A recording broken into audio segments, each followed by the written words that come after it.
Hello guys, welcome to my channel. તો આજે હું તમારા બધા માટે લઈને આવી ગઈ છું ઢોકળાની રેસીપી। અહીં મેં હોમમેડ ખીરું લીધું છે। ઢોકળા બનાવવા માટે સૌથી પહેલાં મેં ગેસ ઉપર પાણી ગરમ કરવા મૂકી દીધું છે। ત્યાર પછી આપણે આદુ, મરચાં અને લસણની પેસ્ટ તૈયાર કરીશું। હવે આપણે ખીરામાં આ પેસ્ટને એડ કરીશું। ત્યાર પછી તેમાં સ્વાદ અનુસાર મીઠું એડ કરીશું।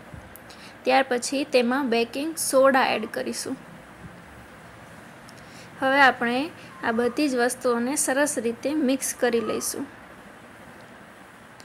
ત્યાર પછી આ ખીરામાં 1 ચમચી ચણાનો લોટ એડ કરીશું।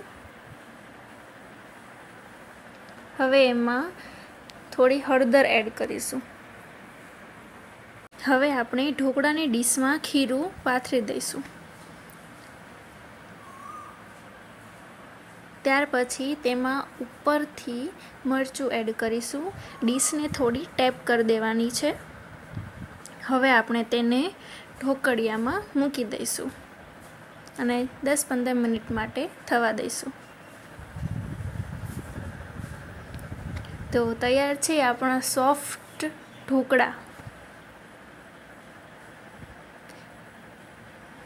આવા જ સરસ વિડીયો જોવા માટે વિડીયોને લાઈક કરો, ચેનલને સબસ્ક્રાઈબ કરી દો।